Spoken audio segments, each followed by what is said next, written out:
Welcome back, and we're going to continue our discussion about rural entrepreneurship, and we're going to talk about this entrepreneur exchange more in depth now. So you've got all sorts of these rural entrepreneurs identified in the community, and you've developed an approach that doesn't necessarily give them funding, but gives them advice. Is that correct? Advice, networks, and connections. Okay, so tell us how that works. Who should get involved? How do you get involved? And what can they expect? Well, any entrepreneur or entrepreneurial organization should get involved. And how it's designed is anybody with the seed of an idea up into you've got a business that's up and running and thriving, but you want to actually add on a value-added component to that business, or you've hit a barrier and you need a way through it. Mm-hmm. So what we do is look for people who want to pitch any idea at any stage of their business that they're at. We try and customize a panel of experts around them. So we try and find out what their idea is, what their needs are, and actually customize the panel to go with that entrepreneur. So a fair amount of customization for each of these events, which I guess are happening throughout the year. Yeah. And you're looking at not only startup businesses, but existing rural businesses that may be struggling or may want to expand and need some advice. So it's a very strong platform for advice. So tell us a little bit more about the panelists. Well, the panelists are amazing. They're, excuse me, please. They're people that want to actually help entrepreneurs or entrepreneurial organizations, and they're generally people that you wouldn't actually as a individual be able to walk through their business door and say, can I take an hour and a half of your time? They're people at a level of probably what you don't know. So everybody knows that there's lots you'll know and you'll understand in a business, but there's aspects of that business that you don't know or things that you don't know. So what they will do is at a very high level be able to listen to the pitch. Then they give, for about a half an hour, the panel gives advice back to them, and then a facilitator takes that entrepreneur and actually take some action items.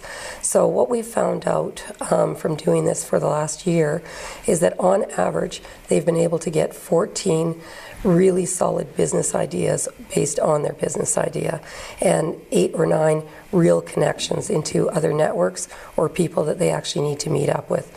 One of the interesting things is there's been a number of panel experts who have actually taken and mentored some of the entrepreneurs, the participants, and they've realized that their business idea is good. It's all kept confidential, but they'll actually offer their mentorship for that business to help it grow.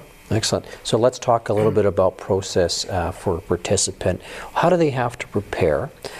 What can they expect? And I mean, you've talked a little bit about the post-evaluation process of somebody doing mentorship. Well, let's talk about what these entrepreneurs are expected to produce. I mean, is it a full business plan? Is it a 40-minute presentation? What depth do they need to go to? Well, it depends on where they're at in their business. So if they're at the seed of an idea, they probably haven't gone to the full business plan yet. Mm-hmm. So it might be an opportunity for them to actually be able to evaluate that business and decide which direction that they need to go into for their business plan. If it's somebody that's involved in a business substantially already, it's actually to be able to take steps into expanding or being able to look at the information. Maybe sometimes the information is that business idea is already happening. If you want to add on, you could connect with this person. Or maybe it's just an idea that needs some time. And that's the kind of advice they would get back.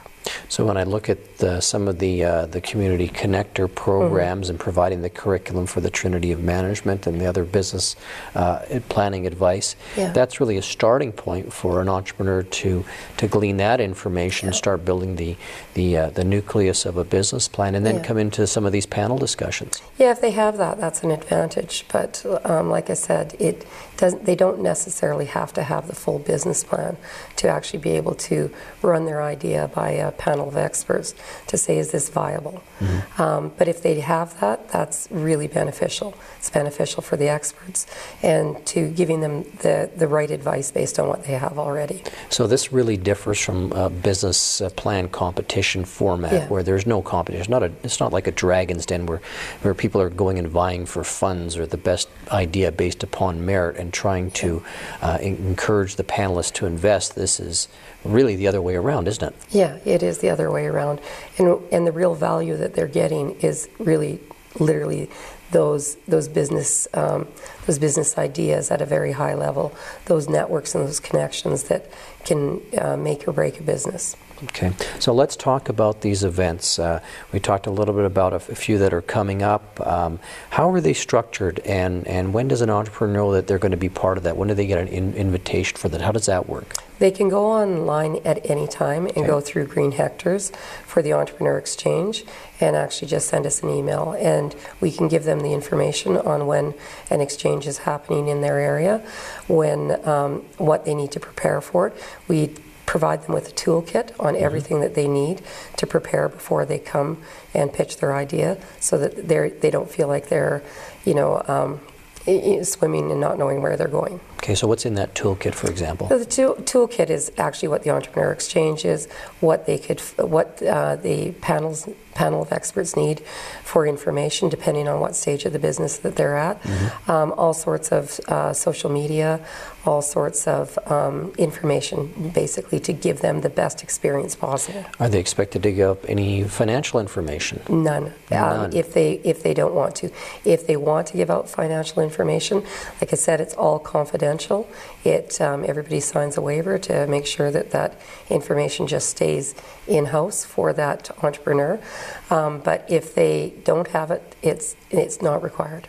So really this is a personal consultation with up to 10 experts in a closed room. There's no audience, there's nobody that will find out about what your business, how your business ticks or whatever. And when I look at the background, you've got everybody from accountants to tax experts to marketing people. You've got the full range right there that can give them the advice. And it's free. And it's free. Yeah. Well, that's fantastic. So why aren't more people using it? Well, they are going to be. We're starting to get a big build up, and we have about five exchanges coming up in October. Okay, and they're done throughout the province, not just in the big centers. You want to access I guess so there's one in Hannah coming up as well, or was one in Hannah as well. So you're accessing the smaller communities with that. That's excellent.